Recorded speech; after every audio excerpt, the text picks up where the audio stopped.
Hello, beautiful people. This is the Beautiful Game live on TVT Entertainment. Good morning. And of course, what are we going to be discussing today? We've got GC stories lined up for you across Europe, England, and even African football. We saw drama happening during the week and even annihilation in Europe. Some would say my team haven't been defeated by 2 goals before, but now we've seen new teams getting defeated by a large, amount of goals. My name is Toyosi Afolayan, and of course, I'll be your host for today's show. I won't be doing this alone. I've got wonderful men in the studio this morning. From my left, Bolu. Good morning, Sam. It's nice to see you again. Good morning, Toyosi. Good morning, Bolu. Good morning, Toyosi, and good morning to our viewers. It's nice to be here once again. And it's been football, raining goals everywhere. Raining goals and drama, man. And like we can see from the highlight, I think it's the highest we've seen in a while. Yeah, in many years, over 10 years that we've seen. 16 it's rain goals and disgrace. Scored in the knockout stages. So it's so beautiful to watch. Now we know the boys and the men. Well, off football, I must say you look good. I like your glasses. Thank you. And your leather jacket. I told you about how much it looks good on you, man. Yes, thank you very much. Well, let's talk about the UEFA Champions League. During the week, we saw how teams got annihilated. Teams showed how good they can be on their day, and some getting relegated because there's golf in quality when it comes to European pedigree. Newcastle United showed that they can actually cause trouble, but can they withstand trouble? No. It's not an 8-2. It's 7-2 loss actually at first. 7-2 loss at Camp Nou, and they had played 1-1 at St. James's Park a week before. So they got annihilated 7-2. Would you have expected that kind of scoreline? The last time Barcelona scored about 7 or 6 was against PSG. That was in 2016, thereabouts. So are we surprised to see a 7-2 scoreline? Yes, I was surprised, especially looking at the lineup. And then for the first 135 minutes of both legs, it looks equal. 1-1 in the first 98 minutes, and the first 45 minutes, yes, was 2-2. That was 3-3. So that looks balanced. Yeah. Going into the halftime break. But then, it was a different Barcelona coming back in. I was surprised that they considered that much goals. Newcastle is a decent side. They've got quality. Yes, maybe not in the level of Barcelona, but they've got quality to still be able to withstand some of those pressure. They considered 5 goals in the second half, much more than they considered in the first 135 minutes of the game, which shows what I said earlier about boys from men. When the push comes to shove, you get to know those who have gone through this before. Rafinha, Lewandowski at 38 becoming the oldest player to score in the knockout stage in Champions League, and Lamine Yamal, the young man that is doing what old people does. It's beautiful for Barcelona, especially in the Camp Nou. Bringing all of that back together. They just had the election the weekend before Laporta getting a re-election, and then they got a win that weekend. They got another win in the week. It's a beautiful moment for them, but I wasn't expecting that kind of an election. But that's football sometimes. Well, we see football discussed on Twitter where people say they won't give him that so much space in the Premier League. If you're playing against Burnley, you cannot score 7 goals. But now you're seeing a Newcastle United that defeated Liverpool 4-0 last season, the EFL Cup final. Newcastle that gives Arsenal a problem, that gives anybody a problem. 7-2. And in the first leg, there were talks about when they come to Camp Nou, they are still going to make sure maybe it's going to be very, very, tough. But it wasn't exactly tough for FC Barcelona. You talked about how the first half was, tactical. It was a close match. But in my own opinion, it wasn't. Why? Because if not for the wastefulness of FC Barcelona, it wouldn't have even been equal in the first half. Lewandowski was wasteful. We saw how Rafinha was pulled back and everything. Lamine Yamal was dribbling. Pedro was. But the final touch for FC Barcelona was what was missing in the first half. But from top to bottom, it was just FC Barcelona all through. And I want to ask you a question, Bolo. They talked about the tactic. Playing against the Brentford, traveling to Brentford in the weekend and struggling. I beg to differ.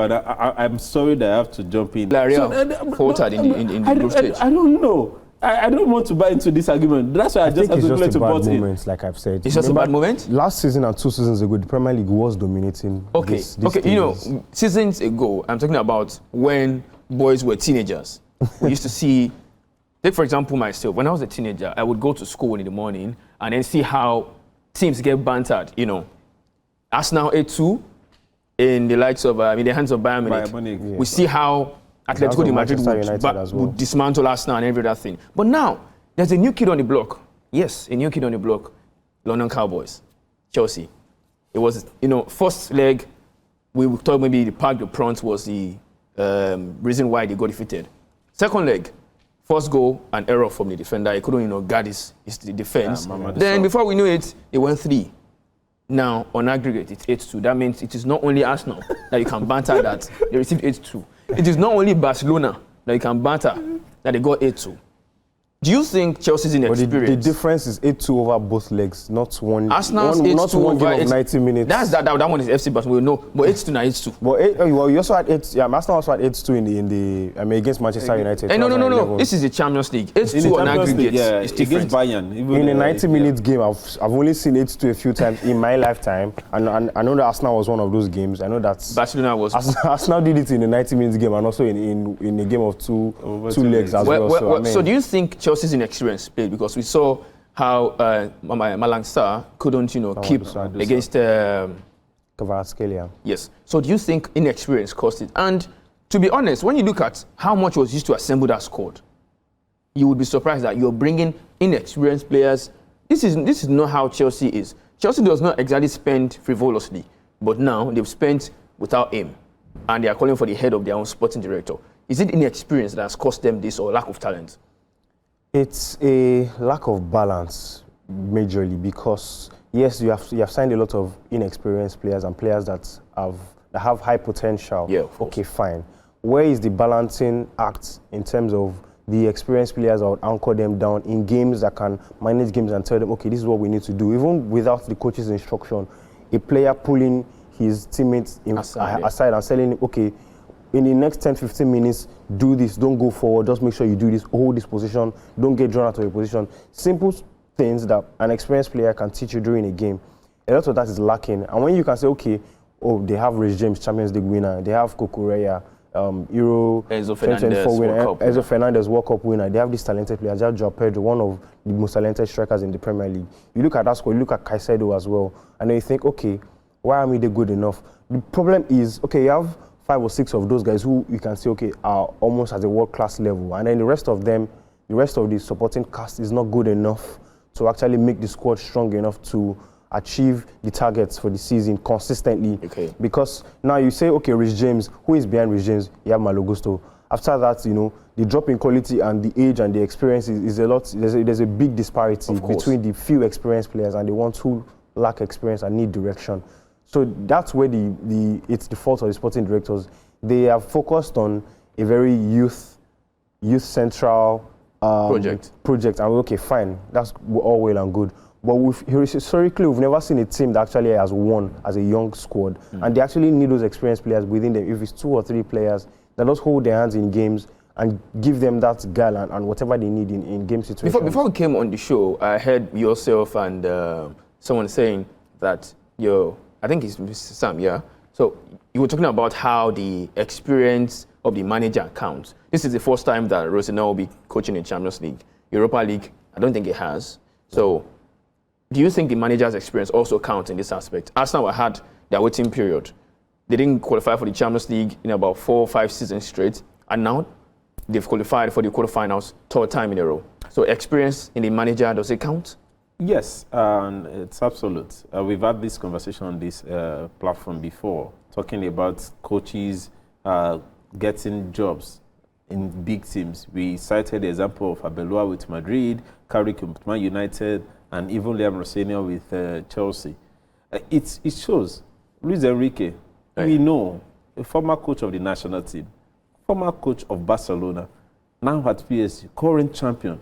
The pedigree is there. Yeah. So then you look at the players, which is sort of I'm going to buy into from what Bolu said. Even though they are youngsters in that team, Seny Mayulu came in against Chelsea, then he got a goal. Okay. But he's a youngster, he's 19. But then you've got a Vitinha, you've got a Zaire, who is also a youngster in 23. Yeah. But then there's a Marquinhos at the back who is telling William Pacho, stay back, stay. You're not going anywhere. There's an Ashraf Hakimi saying, No, those are experienced players. Fabian Ruiz as well. Yeah, Fabian Ruiz, very experienced and player. up front, is what you're seeing is Bakola. But Dembele is a leader in that team. Yes. He's an experienced player. These are things that Chelsea ought to look at. But then, we can't always give these same excuses because we do know that they're going to summer. They will repeat same again and again. The same it's strategy all business for them, and that's why we see it. Some of the players we're talking about in Chelsea now are also getting age already. I think Cucurella should be 27 or 28 already. Same with James. Lavia is entering into 24, 25. Shaloba, David Sanchez, which is one of. Let me also mention that a goalkeeper? The fight of doing the Sanchez and Jorgensen, that change that he made during this time of the season, and nobody makes that kind of a change.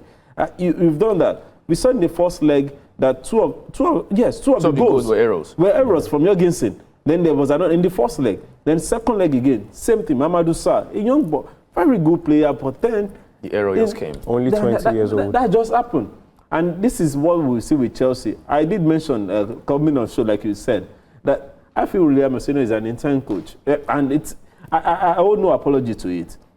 Even within the Chelsea ranks, Chelsea fans will tell you McFarlane, who is one of their under 20, who was one of the coach in the youth team, is a better one. Instead of going the one they use as instead of going to Strasbourg to go and bring. I don't think when you say he's a better coach, it's it's questionable. Yes, it is because he hasn't. McFarlane hasn't coached at a top side. When I mean a top side, a first team side, he was just an interim coach. But this is it. What he did at Strasbourg is definitely not the same thing as Chelsea. Champions League, it's a whole lot. And we have seen that. The difference is clear. Well, Manchester City might have lost the Champions League title. They probably would have wanted to win again, but this time around, they have something to fight for, which is the Carabao Cup. They're going to be facing Arsenal on Sunday. And of course, before we continue to talk about that, let's take a added preview for the Sunday's game. The Carabao Cup final offers more than early season silverware, as it presents a defining moment in a campaign where margins between success and frustration remain razor thin. Arsenal and Manchester City arrive at Wembley knowing that victory here could reverberate deep into the Premier League title race, shaping confidence, narrative and momentum. It is a final that sees Arsenal arrive with more momentum and City, on the other hand, with more urgency. Mikel Arteta's side have just beaten Bayer Leverkusen 2-0 to reach the Champions League quarter-finals, while Manchester City were eliminated 5-1 on aggregate by Real Madrid. Both managers speak ahead of the encounter. Today, modern football, we have a lot of games, a lot of competitions mixed during the weeks, and everything psychologically has to be prepared in the good moments, continue in the bad moments, forget it and go to the next one. Always learnings in the good and the bad moments, in the victories and defeats. And of course the opportunities, the 22 times we go to Wembley in semi-finals, finals in 10 years, so it's not bad enough. Being there is an honor and a big challenge. Not for now. We have another training session tomorrow, so the ones that are in contention, hopefully we can give us good news. Yeah, especially because everybody's been involved in the competition, and in the last day when you have the option to be at Wembley, not to give the opportunity for somebody not to be there, difficult. So yeah, something to think about. Premier League games of the weekend will see Brighton welcome Liverpool, Fulham and Burnley will do battles, Chelsea will play Everton, Newcastle United are at home to Sunderland, and Tottenham will play Nottingham Forest. In Spain, Elche and Mallorca will do battles, Getafe will welcome Espanyol, Sevilla will play Valencia, Rayo Vallecano will be away to Barcelona, and Real Madrid will play Atletico Madrid. In Italy, Parma will entertain Cremonese, AC Milan welcome Torino, Sassuolo travel to play Juventus, Como and Pisa will face each other, AS Roma will be at home to Lecce, while Fiorentina will lie in wait for Inter Milan.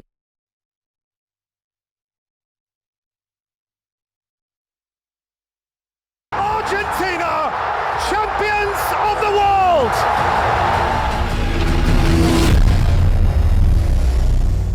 Well, welcome back. If you're just joining this, it's the Beautiful Game live on TV2 Entertainment. And of course, I need to tell you that the first title of the season is up for grabs on Sunday when Arsenal take on Manchester City. Sam, yes, it's a wonderful time to be alive. Arsenal on the final of the Domestic Cup since 2020. That was the FA Cup final against Chelsea. En road to the final, they defeated Manchester City. But now, they are going to be facing Manchester City. It's a scripted game, to be honest. Yeah, it does look like that again. This is no slight on Mikel Arteta, but then it's master against the boss. Let's see whether the master against the apprentice. Let's see whether he has really learned well. And then, based on the record he has in Wembley as a player and as a manager, never lost a game. But he's playing against a man that is also very, very confident playing at Wembley. Talking about Pep Guardiola, his first trophy as a Manchester City coach was actually a League Cup. Against Arsenal. Yeah. 2018. So in 2018. So it's this is it. He's won 14 trophies since then. He's playing again after going trophyless last season. This is probably the most surest trophy for him right now, because he's out of Champions League. Premier League, there's 9 points gap, and then yes, he's still in the FA Cup, but then he still has two or three more games to get to. But this is the final, and we do know for Pep, final is always what he is boiled to do. Looking at their journeys to the final, we saw what City did against Newcastle. That has to be the easiest game for them. You know, Newcastle is Defending same champion. thing. Yeah. You know, I don't put this in English. Newcastle is same thing, same way Chelsea is to Arsenal. There's no way this season, there's no way Chelsea will play Arsenal that they would not lose. Yeah. So Arsenal played Chelsea on both legs in the semi-final, and they lost both games. Yeah. It looks like Chelsea was going to do something in the second leg, but Arsenal were now 1-0 winners, and it became 4-2 on aggregate. 4-2, yeah. For City, both home and away, they trashed Newcastle. Yeah. So are we looking at, if we're going to look at statistics, City might have the edge on this one. Yeah. So is it a thing where you want to say that City's statistics in the Carabao Cup has an edge for them, or it's a mental game this time around? For me, it's very much a mental game this time around, because thinking about it, it could possibly be Pep Guardiola's final trophy with Manchester City. There's a very high possibility that this is his final opportunity to win a trophy with Manchester City. So he needs to grab it with both hands. And let's not forget the Premier League title race that is ongoing. This could also have a determining effect psychologically in the title race. Yeah. Arsenal are currently well ahead, and if they can win a trophy, the first trophy of the season in a game against Manchester City as well, psychologically that could also mean that, okay, domestically the season is over. And Manchester City, on the other hand, could be trying to win this to get an edge over Arsenal in any way psychologically, to say, okay, look, you might be about to win the Premier League title, but we are grabbing this. Or you might be about to win the Premier League title, don't forget that we're right behind you. It depends on what the scoreline is of the game and how the game goes tactically. This is a chance to make a marker on this season, because these are the two of the best teams statistically according to the Premier League table. These are two of the best teams in England this season, and going for the first trophy of the season, whichever way it goes, would determine how the Premier League title race goes. Well, will Mikel Arteta continue his Wembley streak? This and more when we come back from this very short break. Mikel Arteta will be aiming to win his second domestic trophy in England. Of course, he has won the FA Cup in 2020 and the Community Shield twice. But when you're talking about the season, the Carabao Cup is going to be coming up this time around. And on Sunday, it is going to be against, Manchester City. Sam. Yes. What are you expecting? I'm expecting a very tough game, both sides, and I'm expecting a very expensive one, because this is trophy. I don't think anybody will be holding for him and anything. Unfortunately, they play similar football, talking about Arteta and Pep Guardiola, so I'm expecting goals. And Manchester City cannot keep a clean sheet to save their lives these days. And same can be said of Arsenal in recent time as well. A solid defense in the early part of the season has been crumbling. And no thanks to the fact that, okay, there have been injuries there, up and there. Simba is not going to be in this one. Ben White should be able to make it. We've got Saliba and Gabriel still there. Calafiori is back. Pierre Nkapie. For Man City, they will be missing Gueye, who is cup tie. He cannot play in this game, which is very, very bad for them, because it's been a very good signing since coming in January.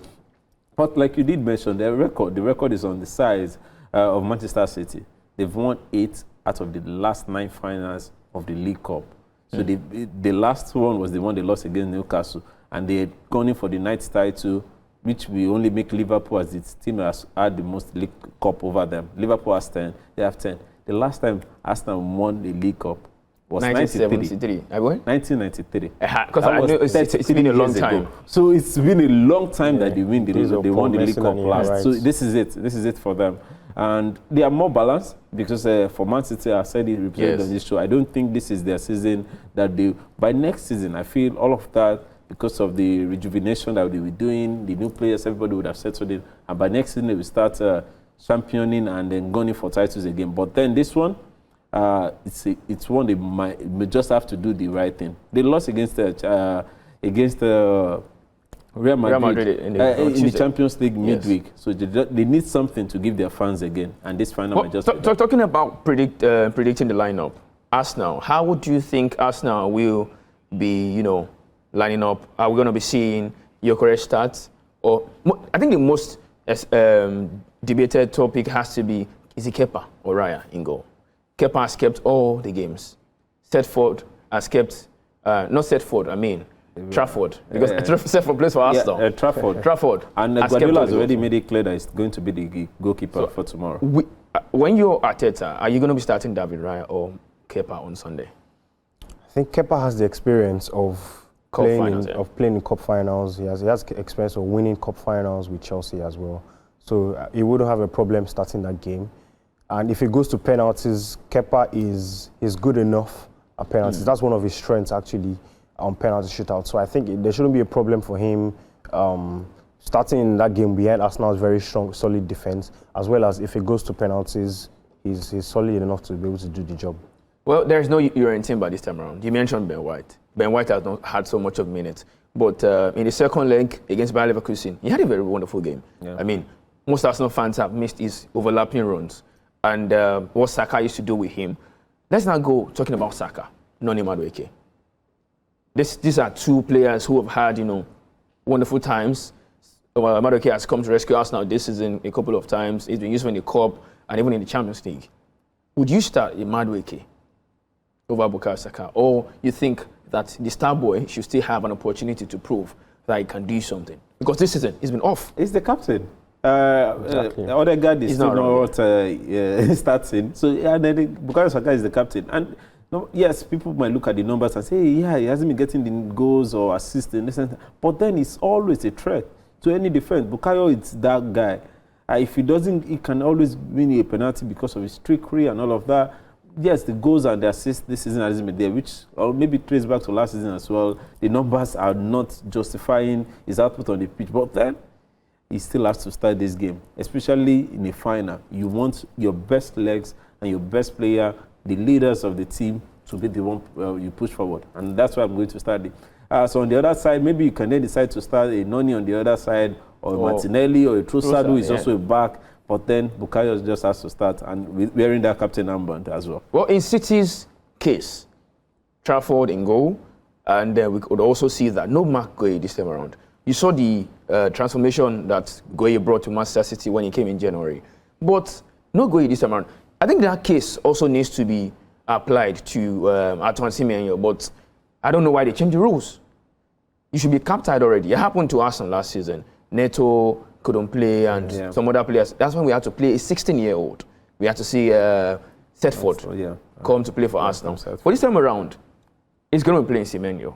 Haaland has scored in the last 3 games against Arsenal. And the only problem is that in the last 6 games, he has only scored once. Yeah. So, do you think that Gabriel and Haaland, the rivalry that we see between them, last season, we saw how we threw the ball at Gabriel's head. Yeah. And this same season, in the first leg, he scored against Arsenal. Yeah. So, are we expecting drama between Haaland and Gabriel this time around? Definitely, it's going to be there. They both, for Gabriel, he thrives with that. When you see a centre player, a centre forward, a physical player, you thrive in that as a centre back who is also very hard. And then for Erling Haaland, he always loves to get into your head. He always loves those physical battles. It's that kind of thing. He likes those physical battles. So it's going to be a tough one between the two guys. And it will help on both ends if Gabriel is able to subdue Erling Haaland, it's a plus for Arsenal. But if Haaland is able to get that edge, then it's Arsenal loss. Well, just like I mentioned earlier, that Manchester City are winless in 6 games against Arsenal. If you were to make a prediction, what would your prediction be? First versus second. The first time in 66 years that the first and second team in the Premier League are meeting. So what are your predictions for tomorrow's game? I think it's going to end as a draw. It's going to be a very tough game. It's going to end as a draw and go to penalties. Okay, I don't think it's going to get to penalties. I think they're going to be goals, and I'm tipping Manchester City to win the cup. But I can't say this number of goals. If you were to put your salary on this, yes, I'm going to. I'm going to put it on Bolu, City. life savings on this. Who you put in to win? What your prediction is going to be for the punters? A cup final, a League Cup final. I go with Man City. I go with Manchester City for sure. Well, it's not going to be a 3-0 win for Manchester City because I know that Arsenal will be coming on top this time around. But we have to go to the Confederation of African Football. There is problem. There is fire on the mountain. Yes. Back home. So we're back home now. We need to talk about ourselves because the Guinean Football Federation has called on the Confederation of African Football (CAF) to review the outcome of the 1976 AFCON, arguing that the title should be reassigned to it following a walkout that year by Morocco in the light of a recent disciplinary ruling against Senegal. Guinea now says similar standards should apply to historic cases. The Federation pointed to the decisive 1976 showdown between Morocco and Guinea, played under a round-robin format involving 4 teams. Guinea took the lead in the 33rd minute through Sheriff Soudimane.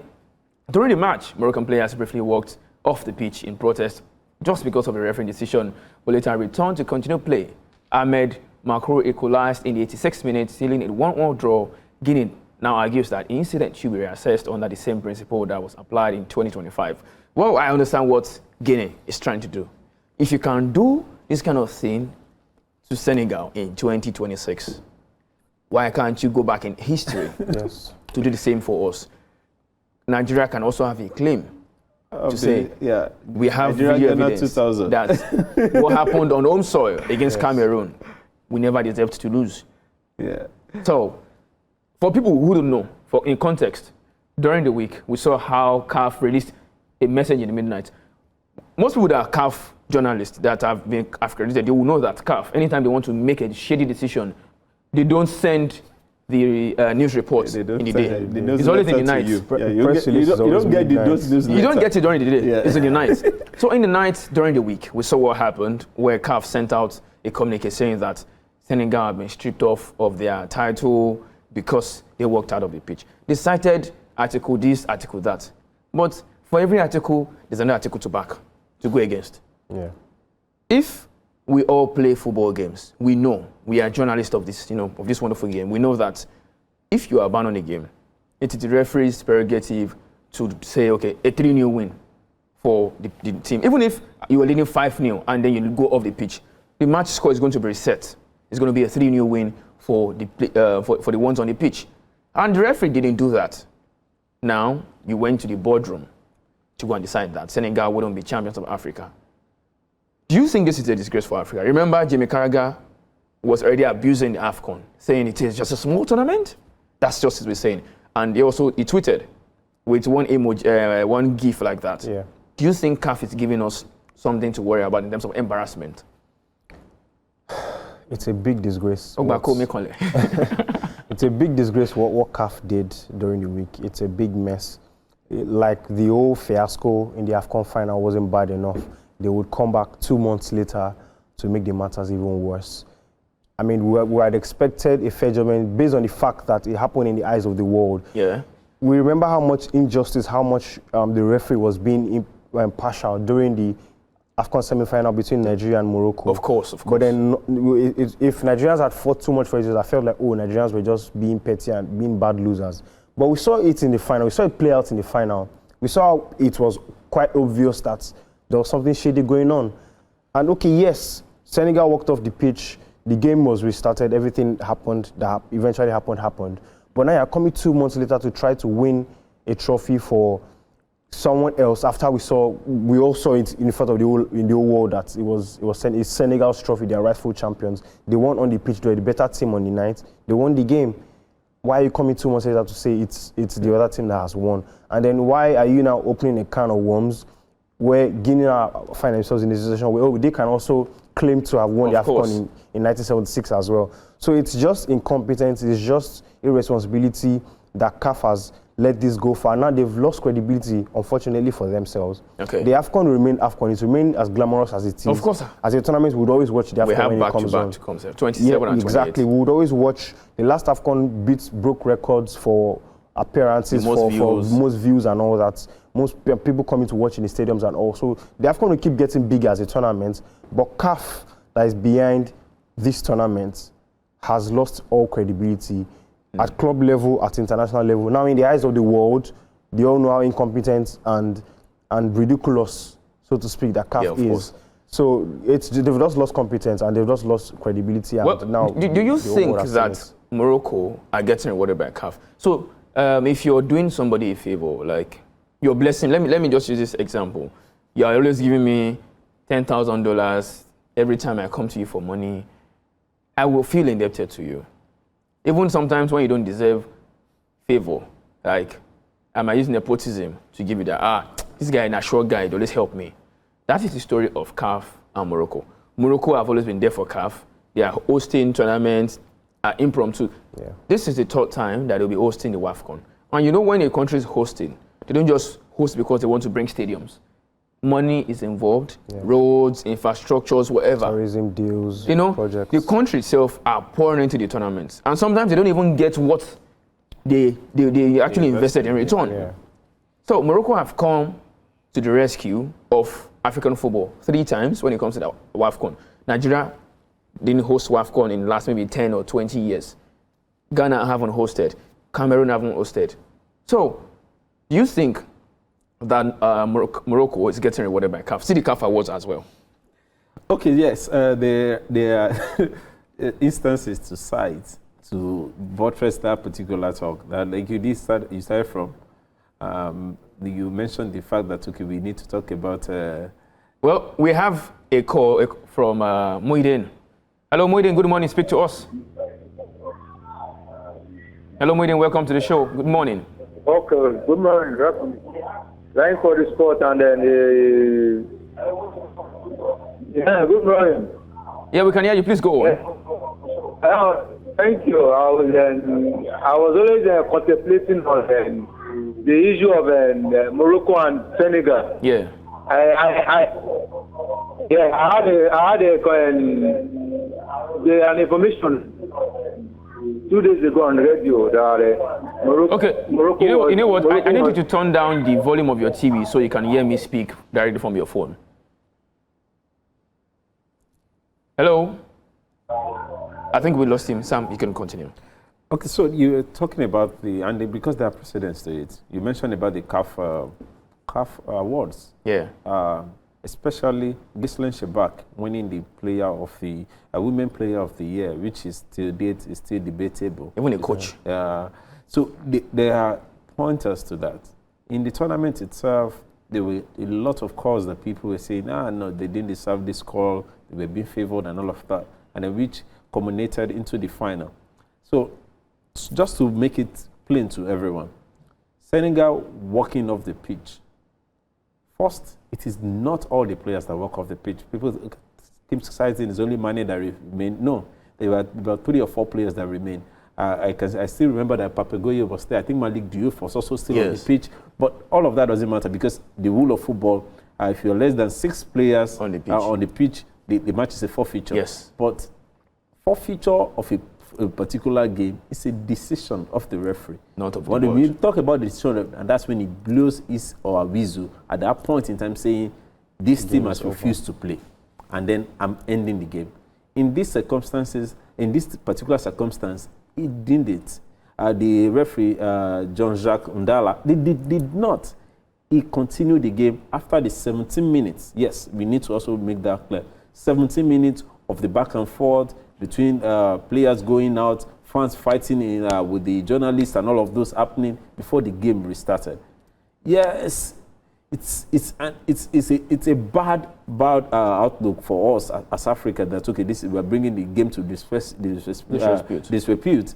And appropriate fines and sanctions have been given to Senegal by the disciplinary committee. Yes. How come the appeal board was now considering the Article 81, 82, and 83 and forgetting the Law 5 of the football, which says referee decision is the final at every point in time?